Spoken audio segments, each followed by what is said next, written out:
Just like you, I know money's hard to come by, and it doesn't go as far as it used to. And there's nothing worse than spending money on something that looks good, only to find out that it's not good. Prudent Player Reviews is here to help, showing you the best and worst ways to enjoy entertainment for under £10. This time we're looking at Star Wars The Force Unleashed, one of the many victims of the Disney canonical purge. At just $15.49...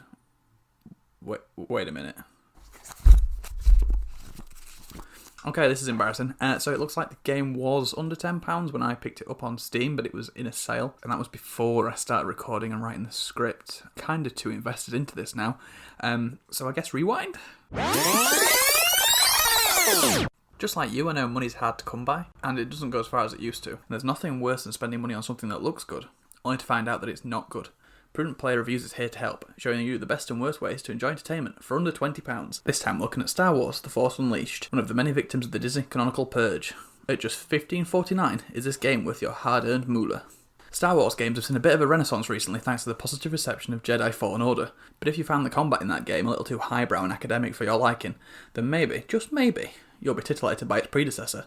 Star Wars The Force Unleashed was the daddy in the Star Wars come Dark Souls birthing pit that sired Fallen Order. Although the Disney culling has seen the protagonist consigned to the same scrap heap as Admiral Thrawn and Mara Jade Skywalker, there may be hope yet. Our new rodent overlords have actually liberated Thrawn since they discarded him, thanks to the animated show, Star Wars Rebels. So there's hope for Starkiller yet. Yeah, that's what it's called.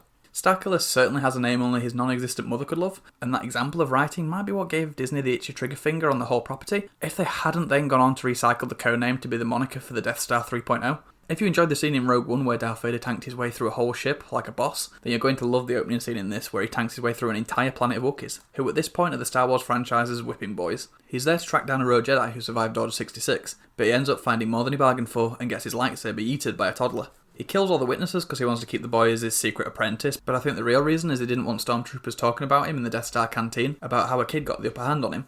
From that moment on you play as Starkiller, the orphan being taught as Vader's secret apprentice in the hopes that he will one day help Anakin overthrow the Emperor.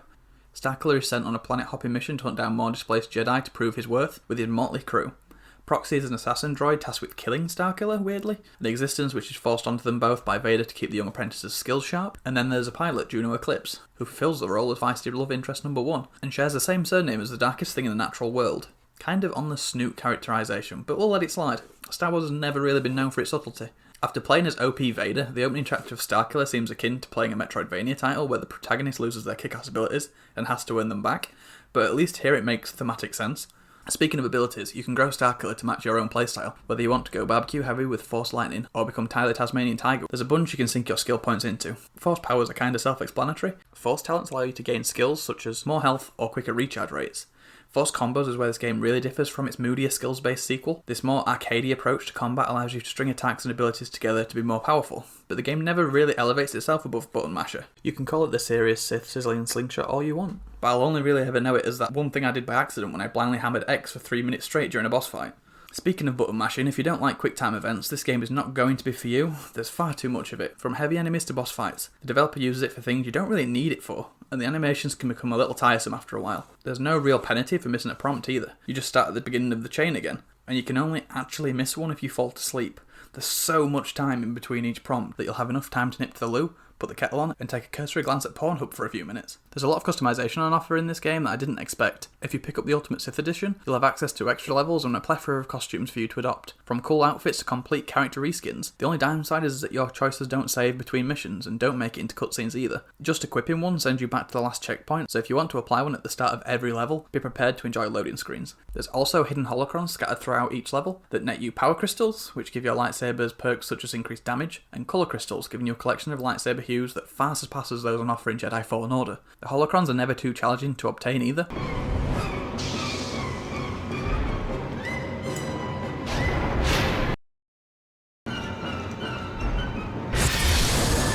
For the most part. The characters and writing in this game are well presented, and the ending was far less linear than I expected, with multiple endings. And by multiple endings, I of course mean you get a one-decision binary choice between the right and wrong ending, in a this is what you could have won type scenario. Those watching right now really concerned that I'm going to spoil the whole plot, like an overeager Star Wars fan coming out of a midnight premiere, speaking very loudly about his surprise that Rey turned out to be the granddaughter of Emperor Palpatine.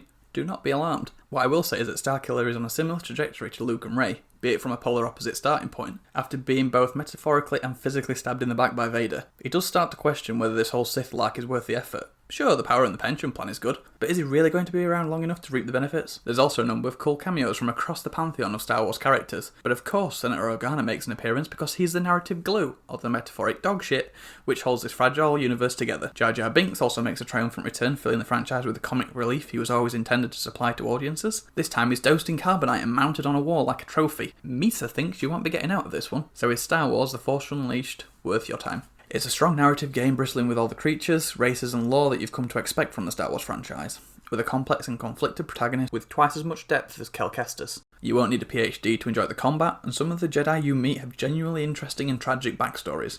A lot like me, in my early 20s. I can't recommend this game enough. Thanks for watching this episode of Prudent Player Reviews.